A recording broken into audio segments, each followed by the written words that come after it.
Cooking. तो आज मैं बनाने जा रही हूँ गुड़म्बा, जो कि गुड़ और कैरियों से तैयार किया जाता है, मगर मैं इसको तैयार करूँगी स्पाइसेस के साथ। तो ये जब बनेगा तो ये होगा मीठा, कुछ खट्टा और स्पाइसी। तो ये बहुत ज़बरदस्त बनता है। बनाने के लिए हमें किन किन चीज़ों की ज़रूरत है वो देख लेते हैं।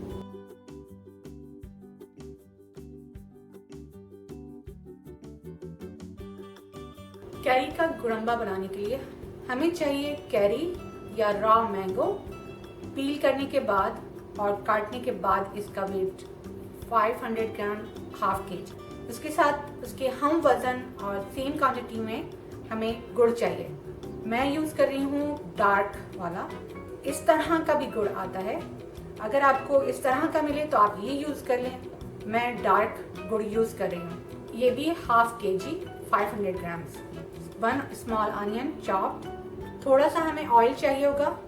किशमिश है तकरीबन 3 टेबलस्पून। जायफल है, थोड़ा सा नटमैग यूज़ करेंगे। 4 क्लोव्स हैं, लौंगे, सौंफ, फेनल सीड्स यूज़ करेंगे थोड़े से। साबुत लाल मिर्च, होल रेड चिली वो यूज़ करेंगे। Half tea spoon crushed red chillies या कुटी हुई लाल मिर्च यूज़ करेंगे। 1 टेबलस्पून चॉप्ड गार्लिक, लहसुन, half table spoon chopped ginger, अदरक, और हमें चाहिए होगा 1 पिंच सॉल्ट। तो अब कुकिंग शुरू करते हैं। सबसे पहले गुड़ को मेल्ट करके और फिर छान के रख लूँगी, क्योंकि गुड़ में थोड़ी सी इम्प्योरिटी होती है, डस्ट होती है, तो वो छानने से और साफ करने से क्लियर हो जाती है। तो पहले मैं इसको मेल्ट करूँगी। पैन में ऑयल डालेंगे, ऐड करेंगे ऑनियन, थोड़ा सा इसको ट्रांसपेरेंट करेंगे, ये ज़रा सॉफ्ट हो जाए। जैसे ही ये सॉफ्ट हो जाए इसमें गार्लिक ऐड कर दें, थोड़ा सा सौते करेंगे इसको। फिर इसमें डाल देंगे ये रॉ मैंगो, कैरियाँ, इसमें डाल देंगे सौंफ, फेनल सीड्स, लौंगे, इसमें डाल देंगे थोड़ा सा नटमैग, इससे बड़ी ज़बरदस्त खुशबू आती है इसमें, और गुड़ के साथ ये बहुत मज़े का लगता है। साबुत मिर्चें और कुटी हुई लाल मिर्च, थोड़ा सा सॉल्ट, और इसमें डाल देंगे पानी, हाफ कप, और थोड़ा सा इन कैरियों को सॉफ्ट होने देंगे। फिर इसके बाद हम इसमें गुड़ डाल देंगे। इसको कवर कर दें और इसे थोड़ा सा सॉफ्ट होने दें। 5 मिनट में ये कैरियाँ गल जाती हैं।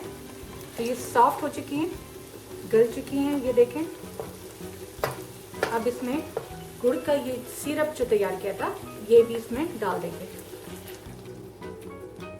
इसमें डाल देंगे किशमिश, रेजिन्स, चॉप्ड जिंजर, और इसको अब पकाएंगे, थोड़ा गाढ़ा करेंगे इस सिरप को। अब इसको पकने में 10 to 15 मिनट्स लगेंगे। कवर कर दें और पकने दें। थोड़ी थोड़ी देर के बाद इसे स्टर करें, गुड़ का सिरप पैन के बॉटम में स्टिक ना हो जाए, तो इसको स्टर करते रहना है। तो अब इसको देख लेते हैं, बहुत ज़बरदस्त, ये देखें, ये अब गाढ़ा भी हो चुका है और इसकी कंसिस्टेंसी ऐसी ही रहनी चाहिए, क्योंकि ये जब ठंडा होगा तो और गाढ़ा हो जाएगा। तो ये अब तैयार है और मैं चूल्हा बंद कर रही हूँ। इसको ठंडा करेंगे और फिर आप इसे किसी भी जार में भर के रख लें, या फिर आप इसे किसी भी कंटेनर में इसको भर के फ्रिज में रख सकते हैं और यूज़ कर सकते हैं। मज़ेदार गुड़म्बा तैयार है, खट्टा, मीठा, स्पाइसी, और ये सुबह पराठों के साथ बहुत मज़े का लगता है। ये रेसिपी आप ज़रूर ट्राई करें और मुझे अपनी फीडबैक दें। Thanks for watching this honest cooking. Bye for now.